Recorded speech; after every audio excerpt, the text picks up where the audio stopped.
seeing Krishna in our daily life and developing gratitude is the rock bed on which the further advancement of spiritual consciousness can be made.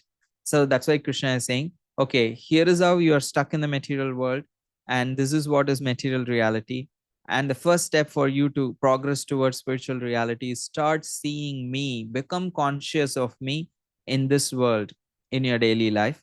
And then he says how he is different from not just material reality, even from the spirit soul.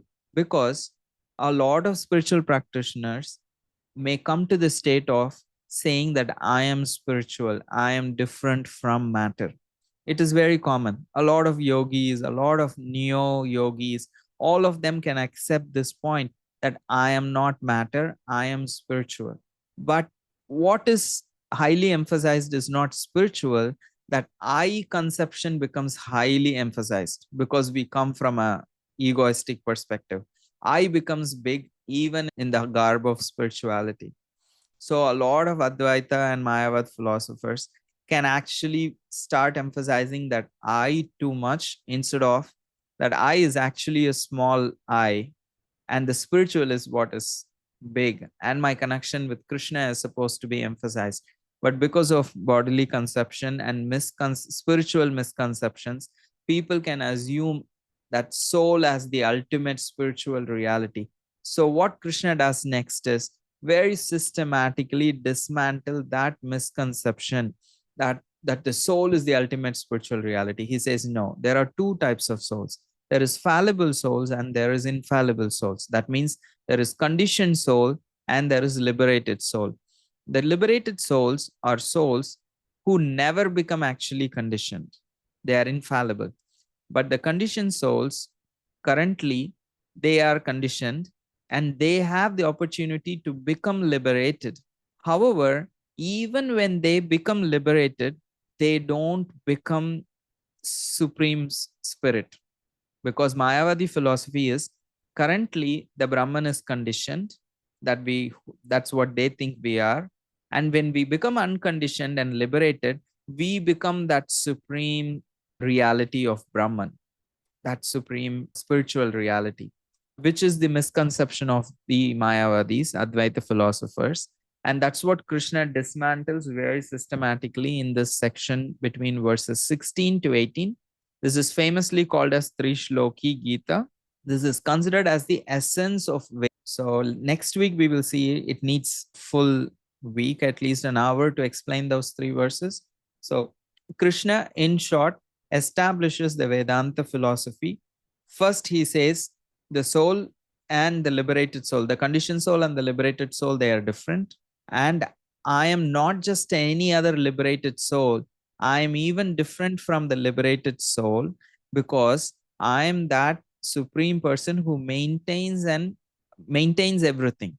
So the infallible souls, even though they are liberated eternally, they are not the ones who have expanded and all pervasive and maintaining the material world. He says, I am that Paramatma, and I am even the support of the beyond that Paramatma, the supreme person who maintains all the spiritual reality. Mother Indra?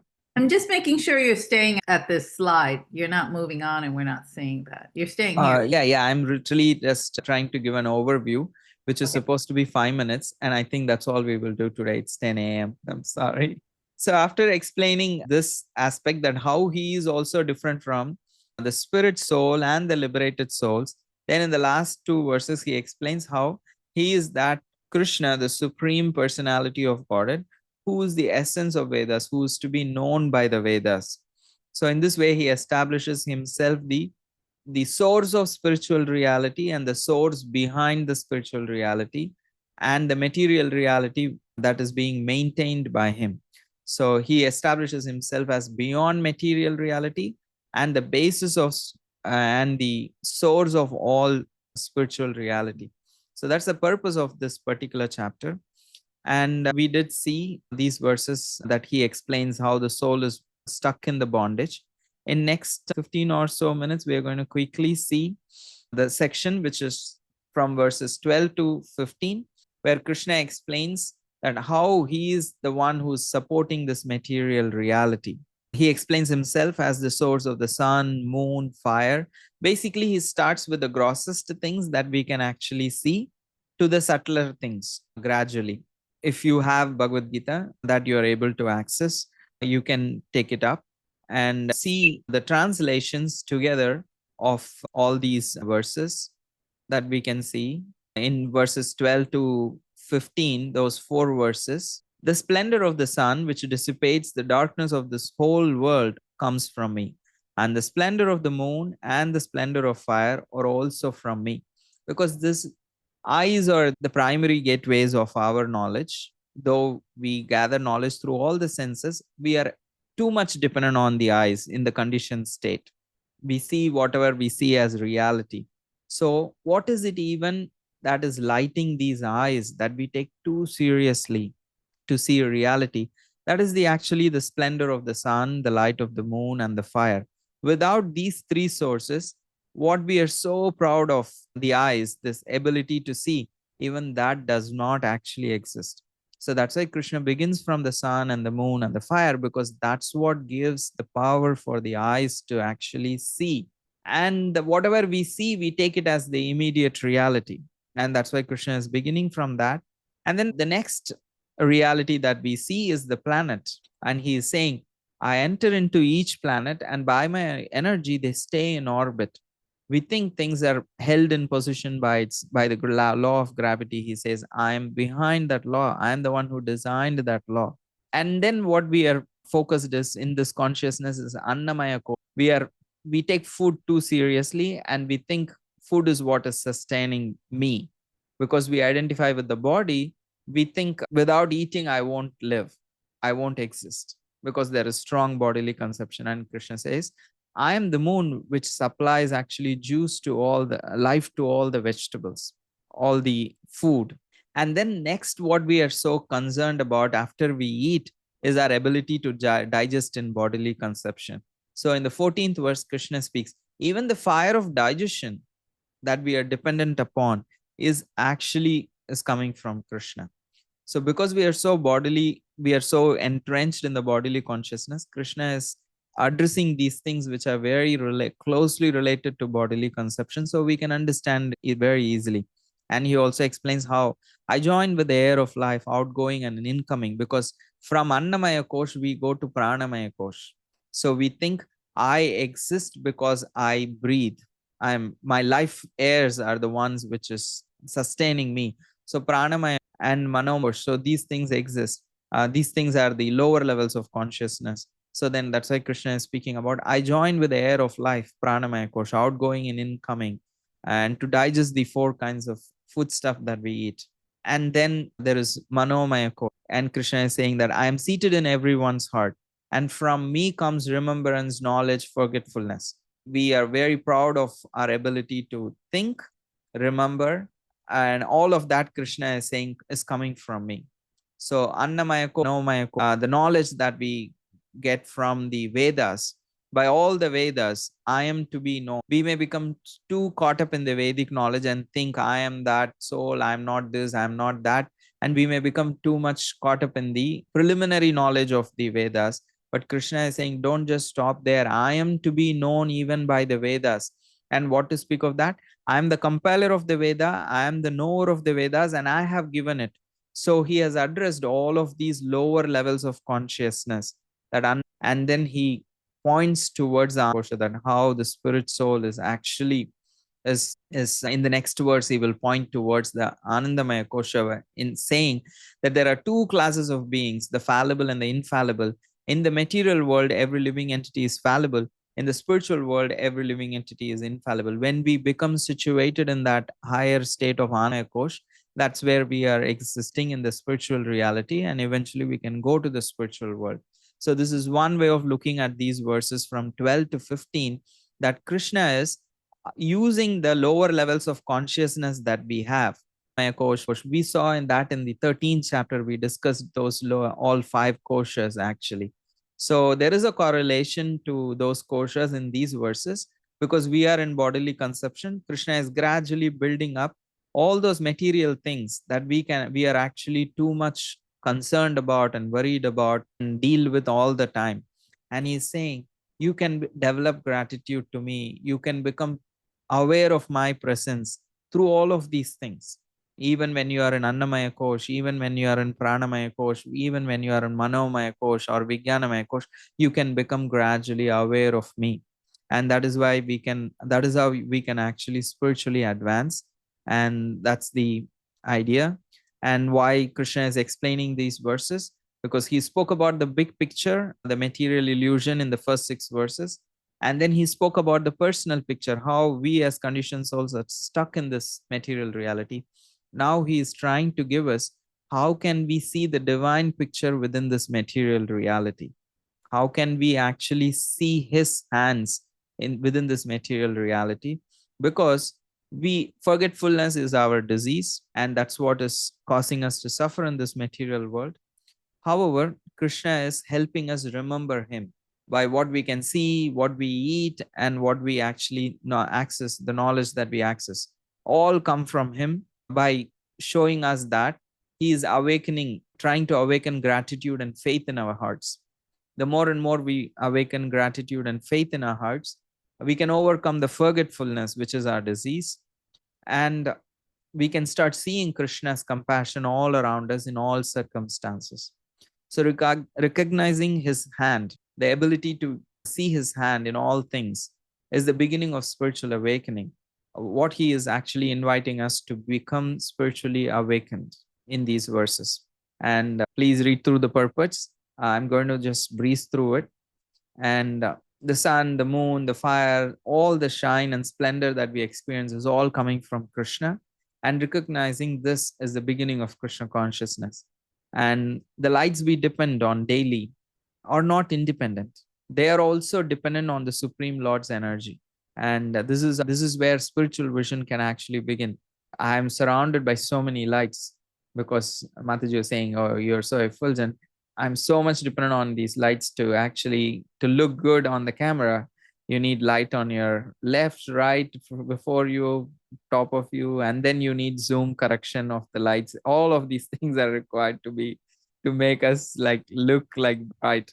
And so in Prabhupada, he's saying, actually in the purport, he's highlighting how sun, moon, and fire, they all sustain life. Without them, none of us can live in this world.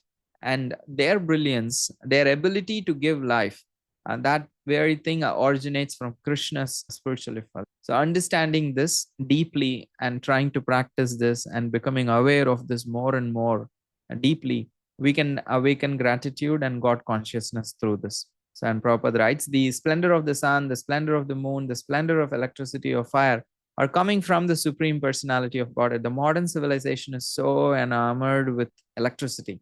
And that is the thing which has made it easy for us to forget Krishna and to develop an artificial sense of comfort in this world. When it is raining outside, we make it comfort inside.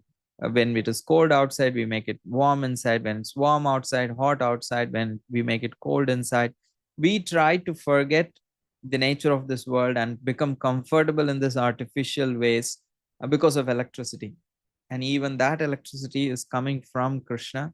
So what is making us forget, we can use that very thing to remind ourselves more.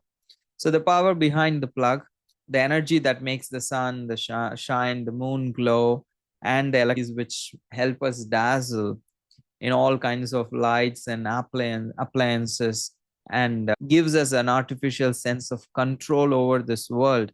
All that the electricity behind the plug is all coming from Krishna.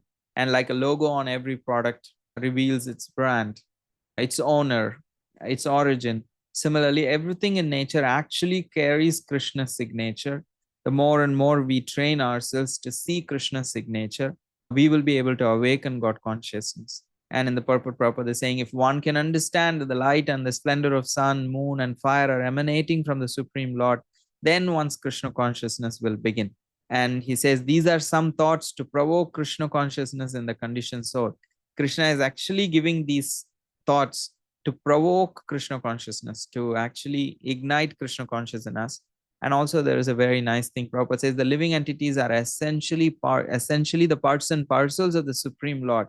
And Krishna in these verses 12 to 15, he's giving the hint how we can actually go back to Godhead, how we can go back to Him. Because we eternally belong to Him, as He claimed in the 7th verse. How can actually go back? He's giving a hint by becoming aware of Him, by becoming conscious of Him. That's how we can actually go back to Him. So Prabhupada writes very nicely. He's giving a hint here. That is a hint. And in 13th verse, Krishna explains how he enters into the planets, holds them in orbit, and as the moon, he nourishes all vegetation. And in this way, everything is being sustained by Krishna. And Prabhupada writes, the Paramatma enters every atom, every planet, every body, and without his energy, everything will collapse. And all the taste that we experience, all the vitality and strength we receive from food, everything is supported by Krishna. So all these planets are floating in space only due to the entrance of the Supreme Lord, Him holding it all in place. So every bite of food, every breath of life is sustained by Him. And gratitude starts when we see who's behind the system. And like gravity keeps us grounded, His unseen force keeps the entire system steady. And were it not for Krishna, all the planets would scatter like dust in air and perish. And Prabhupada also says human society is working, living comfortably, and enjoying food due to the supply from the Supreme Lord. All the facilities that we have created to live comfortably is all made possible with Krishna's energy. And Krishna is the digestive fire in all beings. He's helping us digest. We're also interested in enjoying all kinds of food. Ekadashi, we hate Ekadashi because it's one day which comes between us and our enjoying ability to eat amazing foodstuffs. So the mother of devotion becomes, we see her as a curse of enjoyment. So, but that ability to enjoy food is possible if we can digest it. The moment there is indigestion, you don't want to even look at food. When your belly is full with food, if someone comes and offers even the best food that you love, you're like, I'm too full. It just feels like repulsive. You don't even want to see the food. Don't want to hear the name of anything. When you are like super full and you're like filled with food and you are struggling to digest, you don't want to think about food. You want a break. You feel liberated for those few hours from the need to eat. So unless the Supreme Lord actually helps us digest, there is no possibility of eating. So the fire of digestion, even our hunger, is powered by Him. The inner flame turning food into nourishment. So even when we become so enamored by food, and like sometimes I just am looking for sweets, may someone just offer me some sweets, like after finishing lunch or dinner, I'm like, where is the sweet? So if I can just think, this thing is also like coming from Krishna, this hunger, this ability to digest and the taste, everything is coming from Krishna. Then even in that moment, I can actually turn it into a prayer. So He thus produces and digests foodstuffs. He is the one who produces and He is the one who helps us digest. And by His grace, we are enjoying life. The last verse, Krishna is not just the external things, He is also sitting in our hearts as our guide. In every heart, giving memory, knowledge, forgetfulness, giving knowledge through the Vedas. Because without the Vedic knowledge, it is all ignorance in this world. Oh my, we are born into ignorance. And the spiritual master is opening our eyes with knowledge. So where is that knowledge coming from? That knowledge is coming from the Vedas, from the Supreme Lord.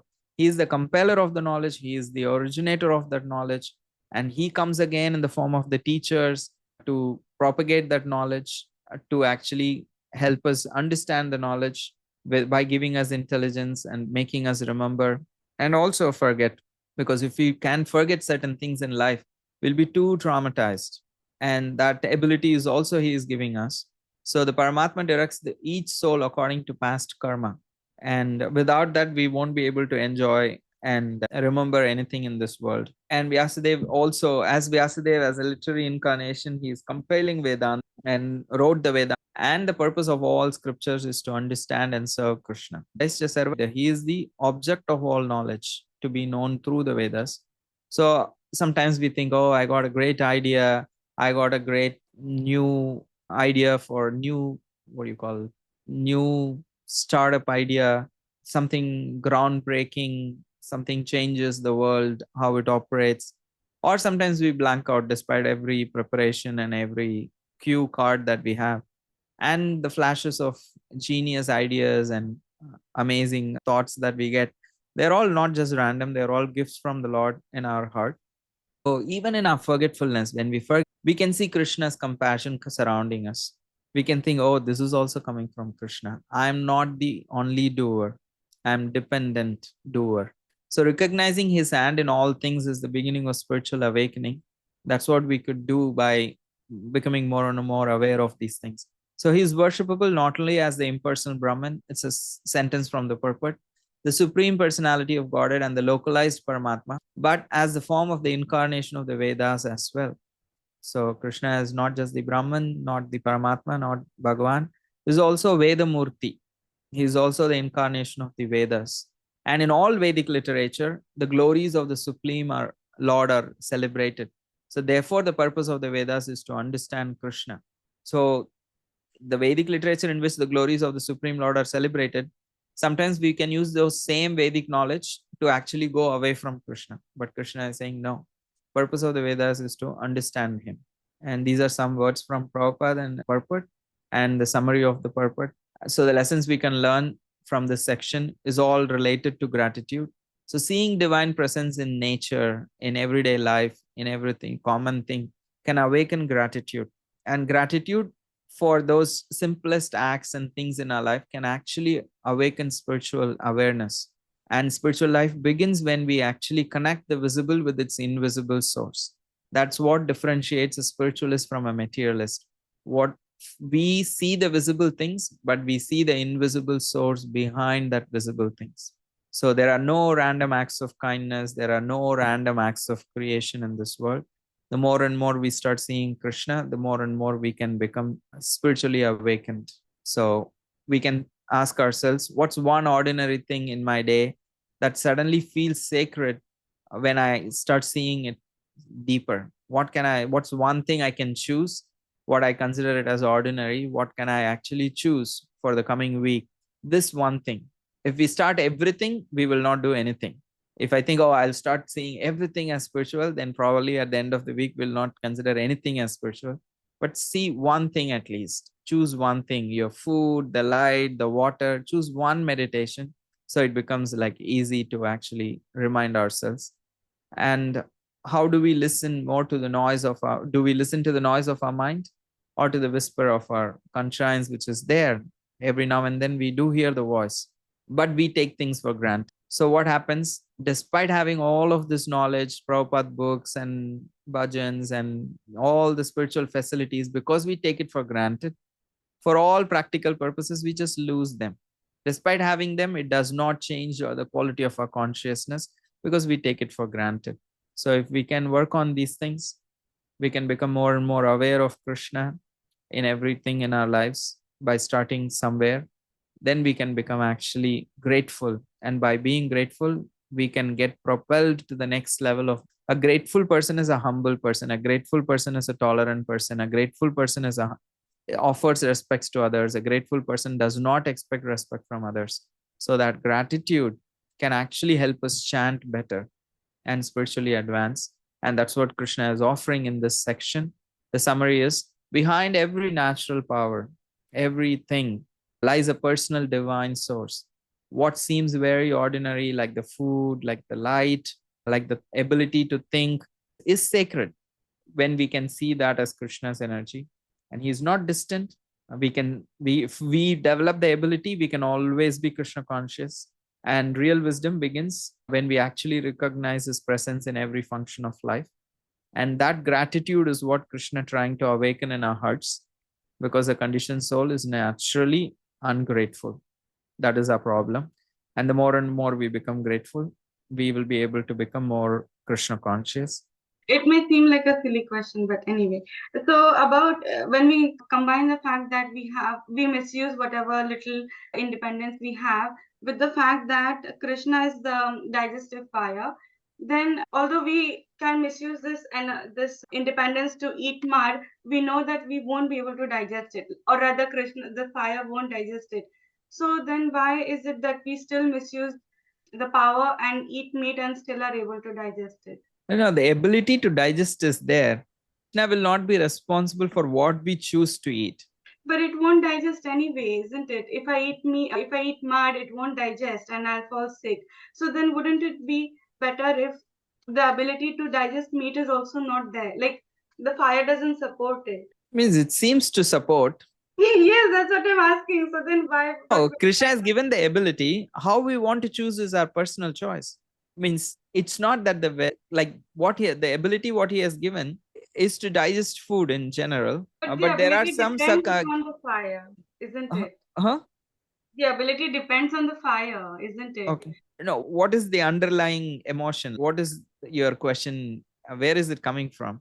You are saying, why did Krishna give me that power to digest that people are being now misguided to eat meat? He could have No, just no. taken what? No, it's not like that. Uh, It's just that the ability is there because the fire is giving the ability, isn't it? okay. So then the same fire will not allow me to digest mud, but will allow me to digest meat. So then why can't the fire just not Let you eat mud so it'll be financially viable? that I don't know, that not eat meat then, isn't it? Why can't the fire automatically just not be able to digest meat? Means that's why I paraphrased. You said no. I said, so you're saying, like, why did Krishna give me the ability to digest meat? If he would not have given, I would not be able to eat. So problem Yes. would have been solved at the root. That's what is your question, right? The reason the material world is created is that we have varieties of desires to actually to enjoy.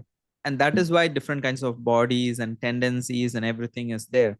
So there is modes of goodness, passion, and ignorance. All of these things are there because accordingly, different entities want to enjoy in different ways. So people in the mode of ignorance, they want to enjoy through certain ways. Krishna, being merciful, also have to allow those ways in order for them, because love cannot be actually forced. So people have to do whatever they want to do, suffer through it, though it may sound like very harsh. They have to realize and turn to Krishna. Krishna cannot do anything beyond that. He has to facilitate their, to some extent at least, their tendency to enjoy separate from him. That's why they are here. So he has to facilitate, and he is giving us the intelligence and the facilities like scriptures and spiritual people when we are exhausted, for us to understand, oh, if this does not actually make me happy, how do I get out of this? So then they give then the ability to choose, that is also there within the world. So he is giving us the whole spectrum. We have to choose, what do we want? Do I want Krishna? Majority of the people in the world would not want that in this world. That's why the world is created. That's why they are here. So they will do things consciously to be away from Krishna, and that's fine. That's the design of this world. So for us, we cannot think that let Krishna make it easy for him to love me. Let him take all my choices away so that I will not be left with any other option than love Krishna. We want Krishna to force us to love him because we don't have a natural ability to love now. But that is not what Krishna is wanting. What Krishna wants us to develop is uncover our natural ability. The soul can actually naturally love Krishna. It's possible. Currently, we are covered. It may look like too much work to become purified. So we cannot put our burden of having to purify our heart and make our desires close to Krishna on Krishna's lap. We have developed all these desires. Now we have to purify all these desires. We created the mess. We would have to clean it up. And Krishna helps. Krishna helps a lot. Krishna has given us the holy name. We don't need to clean. The holy name will clean. But all we have to do is, do I want to chant the holy name attentively, or do I want to waste my time doing something else? So love means conscious desire. So all we have to do is choose Krishna, and Krishna will do rest. But we have to develop that muscle of trying to choose Krishna consciously. So we cannot expect Krishna to do it for us. So all these convoluted questions in indirect ways is all that, oh, it's so hard to choose for me naturally, Krishna. So why not Krishna actually take away all the options so that I'll not be left anything other than Krishna? It sounds like a very intelligent move, but it is against the nature of the soul. Soul needs independence and ability to choose. Otherwise, it will be killing. The soul cannot exist without that ability to desire. And soul cannot be extinguished. It cannot be killed. So its ability to choose cannot be taken away. Even Krishna cannot take away our ability to desire. Does it make sense?